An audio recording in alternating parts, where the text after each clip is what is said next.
आदित्य को कान में अमित के ईयरफोन से आ रहा ऑर्केस्ट्रा म्यूजिक सुनाई दे रहा था, जिसको वो जितना इग्नोर कर सकता था उतना इग्नोर करके ट्विंकल के ईयरफोन के साउंड पर फोकस कर रहा था। उसे ज्यादा कुछ सुनाई नहीं दे रहा था, बस फुट स्टेप्स की आवाज आ रही थी जो प्रोबेबली ट्विंकल की हील से आ रही थी। वो किसी भी वर्ड के आवाज आने का इंतजार कर रहा था और उसे ऐसी फीलिंग आ रही थी जैसे टाइम बहुत धीरे धीरे बीत रहा है। वहीं दूसरी ओर अमित पार्टी में एक चेयर पर बैठ गया और ऑर्केस्ट्रा के सामने नाच रहे कपल्स को देखने लगा, लेकिन उसके मन में भी बस वही बात चल रही थी जिसका आदित्य इंतजार कर रहा था। उसे अपनी आंखों के सामने जैसे सब कुछ धुंधला धुंधला दिख रहा था और उसके मन में बस यही चल रहा था कि वो उठकर उस जगह के पास जाए जहां सुशील उसे लेकर के गया है और झांक कर देख ले कि वो दोनों क्या कर रहे हैं। लेकिन उसे पता था कि ऐसी कोई भी मूवमेंट करना जिससे वो उन 3 बाउंसर्स की नजर में आए किसी बेवकूफी से कम नहीं होगा, और वो बस ट्विंकल के उस जगह से निकलने का इंतजार करने लगा। जब ट्विंकल ने अमित की बात अपने ईयरफोन पर सुनी थी तब उसे बहुत चिंता हो रही थी, क्योंकि उसने कभी भी ये नहीं सोचा था कि उसे एक अनजान आदमी के साथ किसी रूम की तरफ जाना होगा। दरअसल जब वो काउंटर पर खड़ी थी तब सुशील ने उसे कहा कि उसके पास ट्विंकल को दिखाने के लिए कुछ है जो उसके रूम में रखा हुआ है और ट्विंकल को उसे देखना चाहिए। ट्विंकल भी इस बात के लिए तैयार हो गई थी, क्योंकि उसे लगा था कि जब वो रूम की तरफ जा रही होगी तब अमित उस आदमी को वहां से बाहर निकाल लेगा। लेकिन जब उसने अमित की आवाज सुनी और उसका नया प्लान सुना तो उसका दिल बहुत तेज धड़कने लगा। कॉलेज टाइम में ऐसी सिचुएशंस कई बार बनी हैं जहां पर उसने लड़कों को अपने पीछे दौड़ाया भी है और उसकी वजह से वो लड़े भी हैं। लेकिन तब की बात और अब की बात बहुत अलग है। तब उसके पीछे जो लड़के पढ़ते थे वो ज्यादातर कॉलेज के टीनेज ग्रुप में ही आते थे और सबकी मेंटालिटी भी एक जैसी ही होती थी, इसलिए उन सबको टैकल करना बहुत आसान हो जाता था।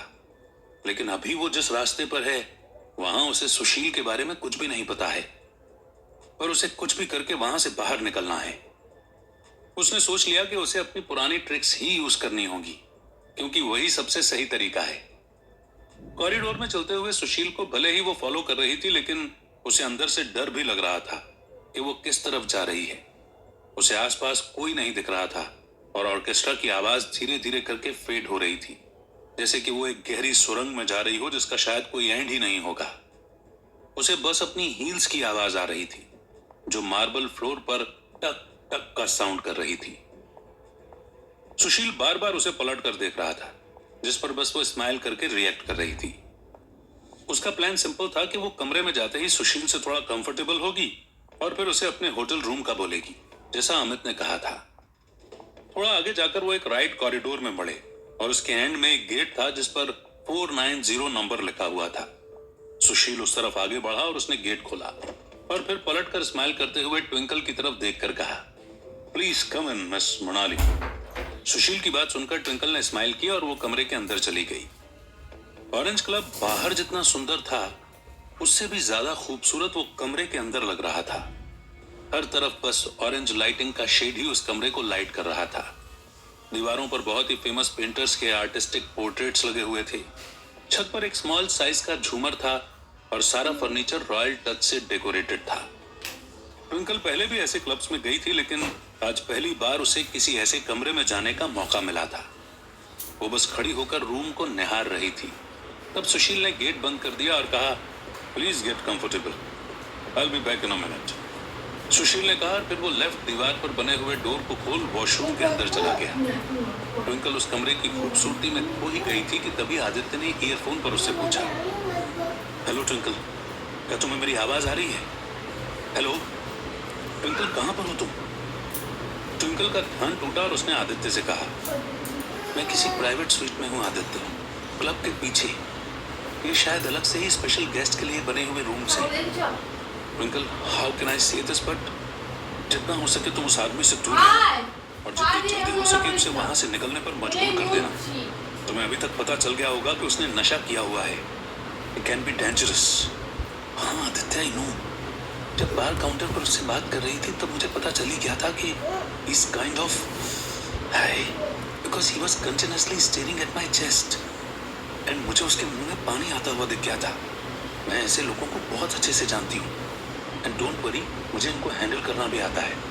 I think he is coming back. अब तुम चुप रहना और अमित को बता देना that I am safe here. Twinkle की आवाज सुनकर अमित और आदित्य दोनों ही थोड़े से रिलीफ फील कर रहे थे। वहीं दूसरी ओर जब सुशील वॉशरूम से बाहर आया तब ट्विंकल ने देखा कि उसके हाथ में सिगरेट जैसा कुछ है और वो उसी का धुआं मुंह से निकाल रहा था। उसके चेहरे पर एक अलग ही सेटिस्फैक्टरी स्माइल थी और आंखों में और ज्यादा चमक। ट्विंकल को समझ आ गया कि ये जरूर वीट है जिसे सुशील कमरे के अंदर छुपाकर बाहर गया था और शायद पार्टी में बाहर आने के पहले भी वो यही स्मोक कर रहा था। सुशील उसे हाथ में पकड़े हुए बेड की तरफ लाया और वहां पर बैठ गया। उसने एक पफ और लिया और उसके बाद ट्विंकल की तरफ स्ट्रेच करके ऑफर करते हुए पूछा, I wanted to show you this. Would you like to take a puff? No, I don't smoke. Twinkle ने कहा। उसने पहले भी वीड ट्राई कर रखी थी, लेकिन उसे सुशील की आंखों से दिख रहा था कि जो भी वीड वो पी रहा है उसमें कुछ और भी मिला हुआ है और वो बहुत ज्यादा स्ट्रांग है। इतनी स्ट्रांग कि उसकी वजह से सुशील की आंखें भी ढंग से नहीं खुल पा रही हैं। सुशील ने फिर एक पफ लिया और फिर उसे जलता हुआ ही कोने में फेंक कर ट्विंकल से कहा, इतना महंगा होकर भी इस माल में वो नशा नहीं है जो आपकी आंखों से मुझे हो रहा है। आओ यहाँ आकर मेरे पास बैठो। सुशील की बात सुनकर ट्विंकल उसके साइड में बेड पर बैठ गई और ब्लश करने लगी, लेकिन अंदर से उसे बहुत ही डर लग रहा था। वो बस बाहर से एक फेक स्माइल कर उसे कंटिन्यूअसली देख रही थी। तब सुशील उसकी तरफ मुड़ा और फिर उसने एक हाथ ट्विंकल के बाल में फहराते हुए कहा, कितने सिल्की बाल हैं आपके। ऐसा लगता है जैसे मैं असली सिल्क को छू रहा हूं। मैंने बहुत सारी लड़कियों को अपने बालों को शैम्पू और कंडीशनर से सिल्की बाल बनाने की कोशिश करते हुए देखा है, लेकिन आज तक उनमें से एक का भी टच आप जैसा नहीं था। ऐसा लगता था जैसे वो सब कोशिश कर रही थी, लेकिन नेचुरल ब्यूटी को कोई भी नहीं हरा सकता, नहीं। सुशील बस उसके बालों में हाथ फेरे जा रहा था और धीरे धीरे करके उनमें कर्ल बना रहा था। ट्विंकल बस उसकी तरफ देखकर स्माइल कर रही थी, पर कुछ भी बोल नहीं रही थी, क्योंकि उसे इस गेम को खेलना आता था। उसे पता था कि वो जितना कम बोलेगी उतना ही उसकी खूबसूरती का इफेक्ट सुशील पर पड़ेगा। सुशील धीरे धीरे करके अपना हाथ उसकी गर्दन पर लाने लगा और जब उसने गर्दन पर हाथ फेरा तब ट्विंकल को गुदगुदी हुई और वो हंस दी। यही चीज देखकर सुशील को भी हंसी आ गई और फिर उसने ट्विंकल से पूछा, क्या आप कुछ नहीं बोलेंगी? आप बस यूं ही मेरी इतनी तारीफ कर रहे हैं। मैं तो बस आपको डिस्टर्ब नहीं करना चाहती हूँ और कुछ भी कहकर मैं इस मोमेंट को खराब नहीं करना चाहती। ट्विंकल ने बहुत ही धीरे और प्यार से कहा, लेकिन अंदर ही अंदर उसकी आवाज में भी डर छुपा हुआ था। फिर सुशील ने कहा, ऐसी कोई बात नहीं है। आज की रात तो है ही प्यार की बातें और प्यार करने की। सुशील इतना कहकर अपने हाथ को धीरे धीरे करके ट्विंकल की ड्रेस के अंदर ले जाने लगा। वो थोड़ा आगे बढ़ता उससे पहले ही ट्विंकल ने उसके हाथ पर हाथ रखा और कहा, can we go somewhere else? I don't think that I am comfortable here. क्यों? यहां पर क्या प्रॉब्लम है? सुशील ने हैरान होकर पूछा और उसने ट्विंकल की आंखों में देखा, लेकिन वो उससे आंखें चुरा रही थी। ये उसकी दूसरी ट्रिक थी। उसे पता था कि अगर वो सुशील से नजरें चुराएगी तो उसे सच में लगेगा कि ट्विंकल इंटरेस्टेड तो है लेकिन इस जगह पर कंफर्टेबल नहीं है। फिर उसने कहा, इस पार्टी को अटेंड करने के लिए मैं लंदन से आई हूँ और 5 सेंचुरी होटल में रुकी हुई हूँ।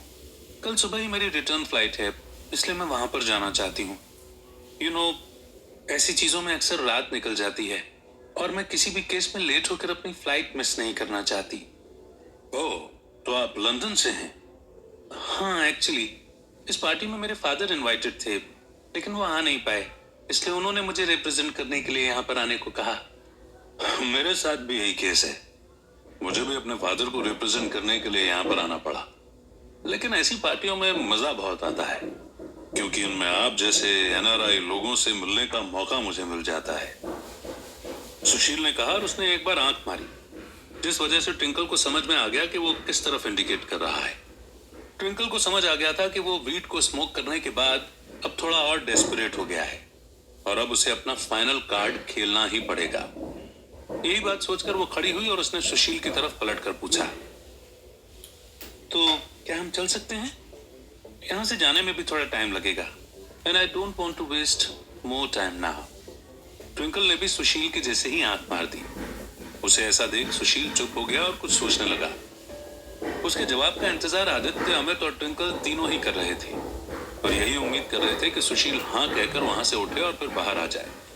2 सेकंड के बाद सुशील ने ट्विंकल की ओर देखा और फिर एक स्माइल करते हुए कहा, आप जैसा कहें मिस मृणाली, हम तो आपकी खूबसूरती के दीवाने हैं और आपके लिए कहीं पर भी साथ चलने को तैयार हैं।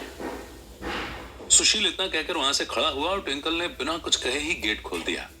फिर वो दोनों बाहर कॉरिडोर में चलने लगे। आदित्य और अमित ने जब सुशील का जवाब सुना तो उनके चेहरे पर मुस्कान फैल गई। वो दोनों अलर्ट हो गए क्योंकि अब सुशील बाहर आने वाला था। Thanks for your